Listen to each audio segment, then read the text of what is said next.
নমস্কার বন্ধুরা, ডেজের শ্লোকের একটি নতুন ব্লগে আপনাদের স্বাগত। আজকে শনিবার, সপ্তাহান্ত। আজকের এই বাড়ি থেকে ব্লগ শুরু করছি। অনেক দিন পর আবার এই বাড়ি থেকে ব্লগটা শুরু করছি।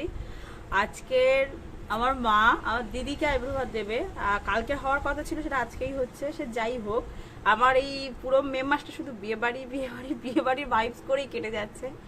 যাই হোক, আপাতত ঘড়িতে বাজে 9:35। বেশ বেলা হয়েছে। চান টান সেরে নিয়েছি। সকালে উঠেছি 6:45। তাও একটু ঘুমাবো ভাবলাম। শ্লোকটা মামার বাড়ি আসলে কি করে বুঝে যায় যে বুঝি না যে মামার বাড়ি আছে, আমাকে ফুল অন দুষ্টুমি করতে হবে। ওই 5:45 উঠে গেছে, এখনো খেলছে। কি করছে ওকে একটু দেখাই। শ্লোক সারাদিন গেট ধরেই বসে থাকে, ওকে ঘুরতে নিয়ে যেতে হবে, এটাই হচ্ছে ওর মূল উক্তি। কিভাবে গেটটা খোলারও চেষ্টা করছে। বাবু কি হচ্ছে? গেট তো খুলতে পারলো না বেচারা, চলে এসছে ঘরে। আলমারি থেকে যা জামা কাপড় ছিল সব বার করেছে। এই তো কি সুন্দর আমার কাজের ছেলে, একে কাজের শেষ নেই, তার উপর ও আরও কাজ বাড়াচ্ছে। ভালো করেছে সব পাঠ কর। 11:30 বাজে, সবে সকালের রান্না কমপ্লিট হয়েছে। এবারে বিকেলের রান্নার জোগাড় যন্ত্র শুরু করব। মাছগুলো আনা হয়ে গেছে। ইচ্ছে ছিল আজকে একটু ভেটকি করার, কিন্তু আজকের ভেটকি পাওয়া যায়নি। দেখাই কি মাছ এসছে। আজকেরও চিংড়ি আর একটা মুড়ো আনতে বলেছি। মুড়োটা গোটাটাই দেওয়ার ইচ্ছা আছে। দই কাতলা হবে। কাতলা মাছটা ম্যারিনেট করে চাপিয়ে রেখেছি আগে থেকেই। আর এইগুলো এখন ব্যবস্থা করতে হবে। বাইরে কি সুন্দর অযোধ্যায় বৃষ্টি হচ্ছে, তবে সমস্যা হচ্ছে বাড়িতে কারেন্ট নেই। কারেন্টটা থাকলে এত সুন্দর বৃষ্টি হয়ে যায়, জমে যেত। যাই হোক, সবার প্রথমে মাছটা ভাজা বসিয়েছি, আর এদিকে শ্লোকের বাবা মোবাইলের লাইট দিলে মাছটা ভাজছিল। আর একে দুপুরবেলা চারিদিকে নিস্তব্ধ, আর শ্লোক কি পরিমাণ চেঁচাচ্ছিল, মানে বলে বোঝানো যাবে না। এই তুই চেঁচাচ্ছিস কেন?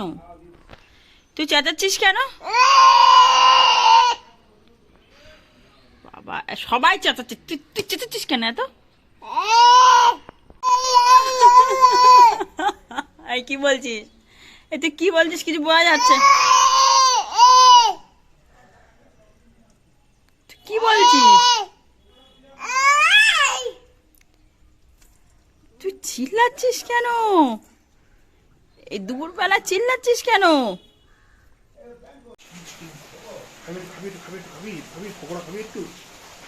আরে এই যে এই যে এই যে এই যে এই যে ও বড় রান্নি আমাদের বড় রান্নি চলে এসছে রান্না খাবার এই করতে। আরে রান্না তো ঠিকঠাক হয়েছে, দেখ কোনটা কোনটা ঠিক আছে, দেখ কোনটা ঠিক হয়েছে, কোনটা ঠিক হয়েছে দেখ। সেই সকালে চান করেছি, এখনো ফ্রেশ হয়নি, এখনো অনেক বাকি। ভাত হয়নি, ভাজা 5 রকম বাকি, মোটামুটি অনেক বাকি। 6:30 বাজতে যায়। শ্লোকের পাপা চলে যাবে, কারণ শনিবার এমনি তো কিছু খায় না, বাইরে খায় না কিছু। এই আমার পায়ের কাছে খেলছিল, ধপ করে শিলটা এমন ভাবে ফেললো পুরো আমার পায়ের কাছে এসে পড়েছে। সারাদিন আমাদের বাড়ি এলে কারেন্ট নেই। সারাটা দিন কি কষ্টে গেছে দিনটা। কারেন্ট নেই, একটা আমি শাক করতে শুরু করেছি। যদ্দু একটা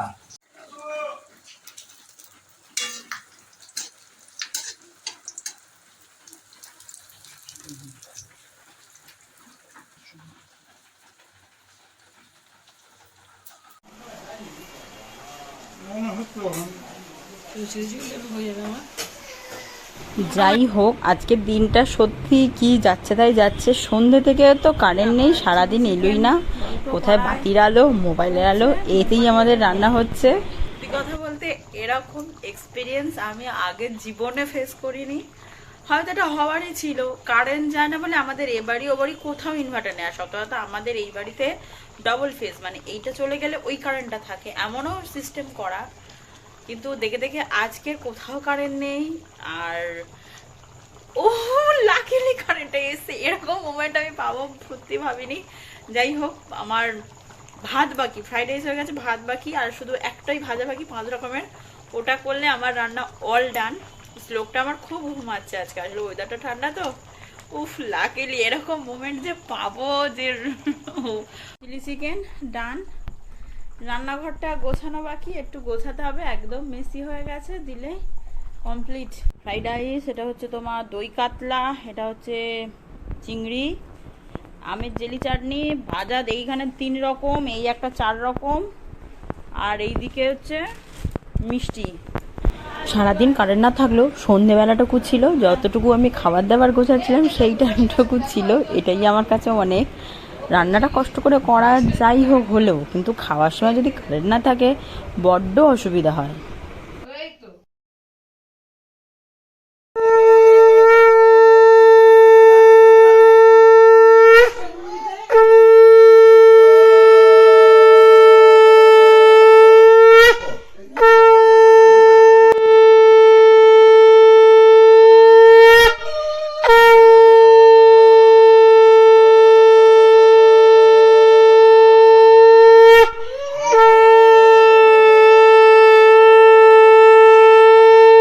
ভিডিও করে রাখি, ব্লগে তো অসুবিধা নাই তো?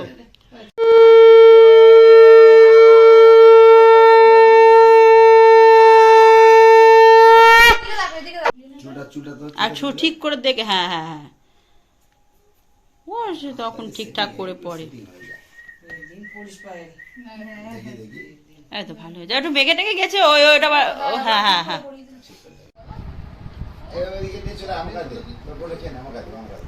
এই চলে চলে চলে দিন ওর এক হাত ধরি দা দেখাবে, ওই চেটে নিলে হয়ে গেছে। হ্যাঁ চেটে নিয়েছে, হয়ে গেছে, বল বাবা আমার চাটলেই হয়ে যায়।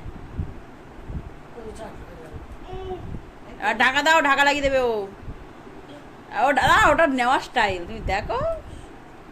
ঢাকাটা লাগিয়ে দাও, লাগিয়ে দাও, হ্যাঁ লাগিয়ে দাও, হচ্ছে না।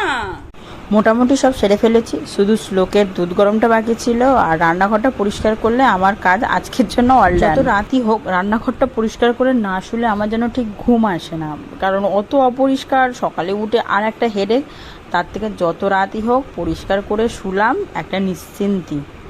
এই পার্টটা তো হয়ে গেছে, যা তরকারি ছিল সব গুছিয়ে রেখে টেখে দিলাম, যেন এবার মনে হচ্ছে হ্যাঁ কাজ অনেকটা কমপ্লিট। রান্নাঘর ডান, সব পরিষ্কার ক্লিন আপ করে নিয়েছি। এসে দেখলাম শ্লোক ঘুমায় তো নি, উল্টে দিদার ফোন নিয়ে খেলছে।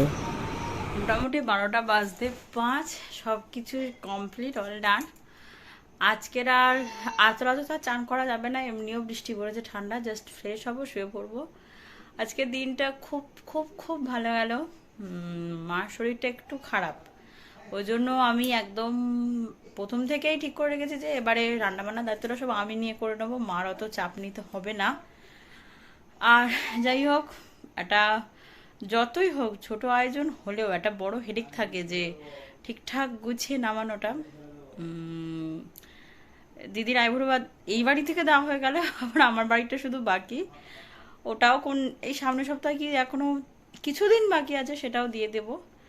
যাই হোক, আজকের এক্সপিরিয়েন্সটা আমার দারুণ ছিল, কারণ নয় করে অনেকগুলো রান্না ছিল, প্লাস কারেন্ট ছিল না, এটা একটা হরিবেল এক্সপিরিয়েন্স আমার কাছে। যাই হোক, সব কিছু ঠিকঠাক হয়েছে, জাস্ট খাওয়ার সময় কারেন্টটা ছিল, এটাই অনেক। আজকের আর ব্লগটাকে বেশি বাড়াচ্ছি না, এখানেই এন্ড করছি, দেখা হচ্ছে আবার কাল। আজকে তো আমি ব্লগ এডিট করারই টাইম পাইনি, অথচ আমারই ভুলটা, কাল রাতে এডিট করে রাখা উচিত ছিল। যাই হোক, কালকের আর করা হয়নি, আজকেও ব্লগ মিস চলে গেল। আমার এই কাজের চাপে হ্যান ত্যান করে ব্লগ কোনো না কোনোভাবে মিস হয়ে যায়। যাই হোক, দেখা হচ্ছে আবার কাল। যদি কিছু ভালো লেগে থাকে প্লিজ চ্যানেলটিকে সাবস্ক্রাইব করে দেবেন, লাইক কমেন্ট শেয়ার করতে ভুলবেন না। আজকের জন্য এইটুকু, শুভরাত্রি।